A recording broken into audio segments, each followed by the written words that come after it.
Welcome back, everybody, to more of the more of the Lego Hobbit for PlayStation 4. Sorry about that. Radagast, seriously, let's get this going. I accidentally hit the damn mic stand with my knee. Ooh. Will you roll call? Speaking of.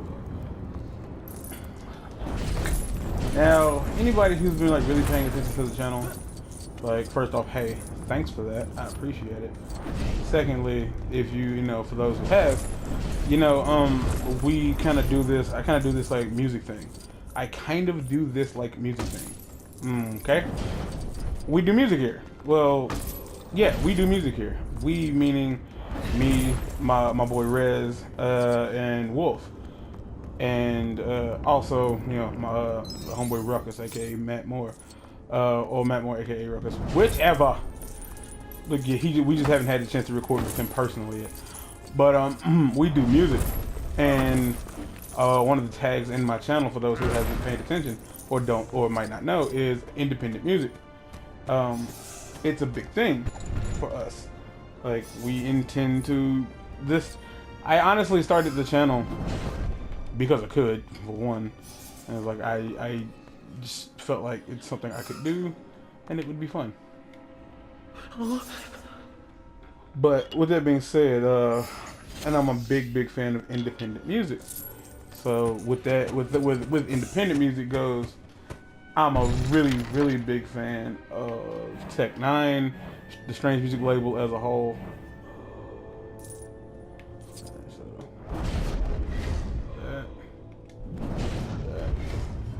Tech Nine, Chris Calico, and everybody in the mix.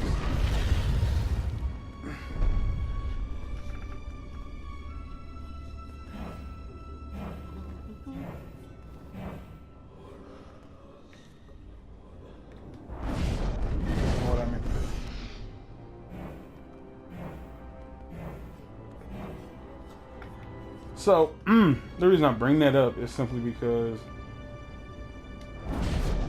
as of earlier this month, Chris Calico released a new album entitled Go, which was, according to them, was actually named by Tech. Now, if anybody out there watching this is a fan of Strange Music or has heard anything from them and was like, hey, I want to hear more of this stuff, if you've heard stuff from more than one album of Chris Calico, then you'll know for a fact that when it comes to his music, each album is his own album. You could almost say that each Calico album is done by a different artist. From Vitiligo, which was very heavily I don't want to say funk, but was very hip hop.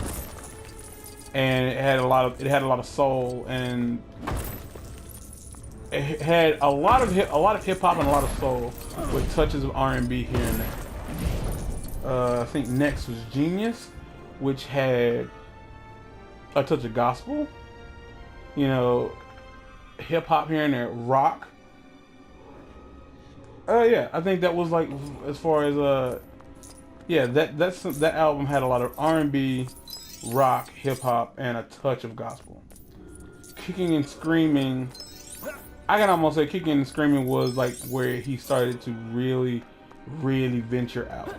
Kicking and Screaming had a touch of dubstep. I was concerned. Kicking and Screaming had a touch of dubstep, rap from different sections of the world, because that was the album that featured Chameleonaire, and it featured Chameleonaire, Ritz, DJ Chill. At least I think that was the album with DJ Chill. And yeah, that album had a lot of rap. That album felt like it had Kicking and Screaming felt like it had a lot of rap. And one song in particular was like a mixture of dubstep and gospel at the same time. like straight up. And from there we went to you go to Son of Sam, and Son of Sam had like a touch of country, a little bit more dubstep. It had a big mixture of some of everything. Now Go, he told the fans before Go was released that on this album he would be doing more singing than he had done in his previous works. And buddy, let me tell you, he wasn't kidding. I'm not saying that there's a downside to that at all. By all means, it ain't. He really did bring the heat with that fucking album. And for me, whenever it comes to me listening to music, like no matter who it's by, whether it be Tech, Red Hot Chili Peppers, Calico, Ritz, Strange, you know, anybody from Strange, I do get to the point where it's like, the first listen, I might hear like one or two songs. I didn't know what happened. I might hear one or two songs that like really captivate me, but there will be like one song that I'll be like, eh. And then over time, I'll hear, that was on you, dude. Over time, like listening to the album, like the more I listen to it, the more I will fall in love with it, straight up. And that's how it was with Go. Go felt like when I first listened to Go, the first song that hit me was Happy-ish.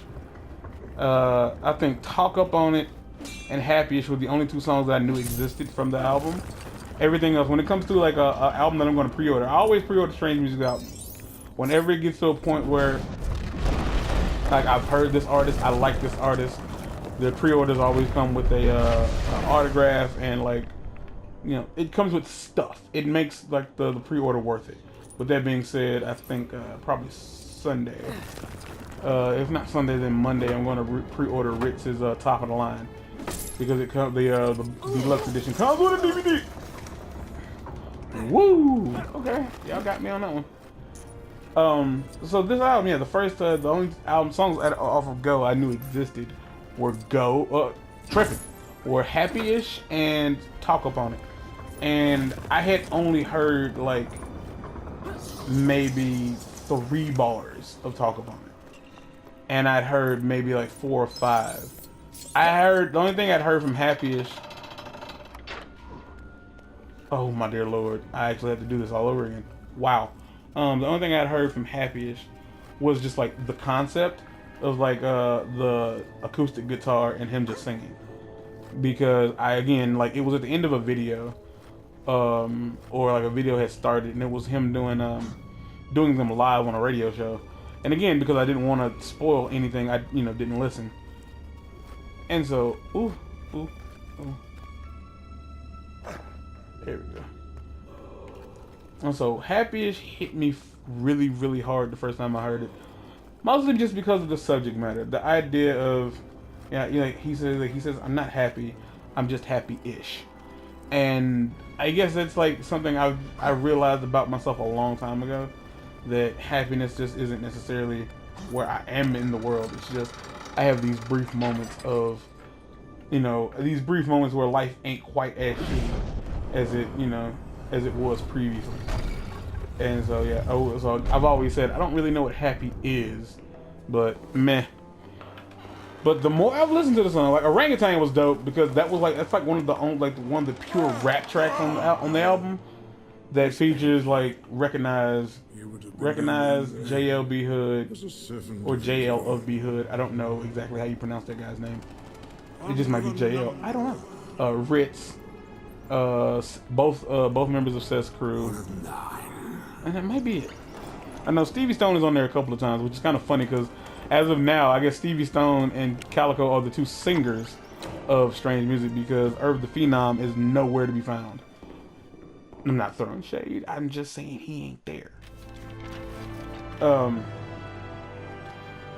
He is summoning his servants. This is the trophy that I just unlocked because you guys can't see it. So, if anybody out there, if you don't know anything about Strange Music, they have a YouTube channel where they put up more than just where like I would say like they don't have a Vivo. they have their own channel because they're independent. They have their own channel. So, for what it's worth, if you ever want to know more about them, because I might end up talking about them quite a bit, and you're like, you're wondering who the hell are these people that he's talking about? It just boils down to the simple fact that yeah, if you want to listen to their stuff, they put up more than just their singles and videos on their YouTube channel. To the abandoned fortress of Dol Guldur, where the foul blade was found, to uncover the mystery. Yeah, they put up more than just their music videos on their channel. Where am I going? This way. So if you're ever like, I don't know who these people are, I've never heard of them, but I'd be willing to listen. Yeah, go check out their YouTube channel. It's just Strange Music. I think it's just Strange Music. Could be Strange Music Inc. I'm not 100% sure, and I won't be putting a link in the description either. But go check them out. Like, and maybe you'll find something new. Maybe you'll hear something from them that you would have never otherwise heard. Was clearly home to a sinister and great mystery. Though it sat silent in the mist, the wizards feared a powerful enemy lurked within. Dol Guldur, the hill of sorcery. It looks completely abandoned. It does, doesn't it? A spell of That's concealment because it's not made of lies Lego in this bricks. place. Which means our enemy I'm has just not trying to regained talk his about it. strength. Wait, Daniel! What if it's a trap? It's undoubtedly a trap. Undoubtedly a trap.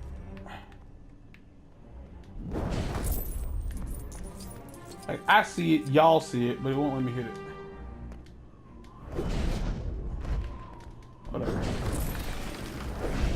I highly suggest you guys go check out their music, because I talked about how a couple episodes ago how like, you know, people like Michael Jackson and Prince were able to create sounds that really did like help that really did help like with emotional stuff, and that's something that you will get a lot of over there at Strange Music.